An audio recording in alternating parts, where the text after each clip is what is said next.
Hello guys, welcome to max TV. నేను గౌతమి. ఆమె పాడుతుంటే ఎంతో మధురంగా ఉంటుంది.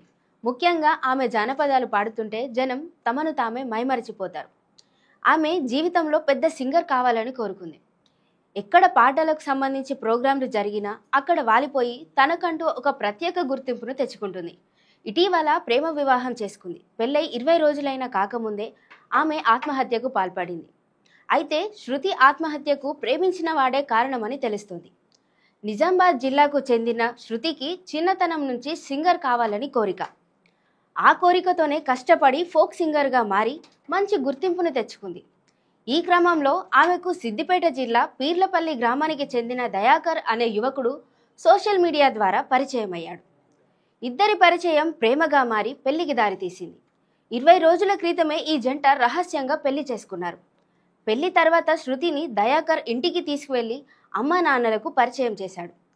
ఎంతో సంబరంగా అత్తింట్లో అడుగుపెట్టిన శృతికి వేధింపులు మొదలయ్యాయి. కట్నం తీసుకురావాలని ఇటు అత్తామామలు అటు భర్త ఇద్దరూ వేధించారు. ప్రేమించి పెళ్లి చేసుకున్న భర్త కూడా కట్నం కోసం వేధిస్తూ కాలయముడుగా మారాడు. ఆ వేధింపులు తట్టుకోలేని శృతి ఇంట్లోనే ఉరివేసుకొని ఆత్మహత్యకు పాల్పడింది. కన్న కూతురు మరణ వార్త విన్న తల్లిదండ్రులు గుండెలు అవిసేలా ఏడుస్తున్నారు. తన కూతురును భర్త అత్తమామలే చంపారని వారు పోలీసులకు ఫిర్యాదు చేశారు. ఎంతో ఉన్నతమైన భవిష్యత్తు ఉన్న శృతి ఆత్మహత్య చేసుకోవడం చాలా బాధాకరమని పలువురు ఆవేదన వ్యక్తం చేస్తున్నారు. ఘటనపై పోలీసులు కేసులు నమోదు చేసి దర్యాప్తు చేస్తున్నారు.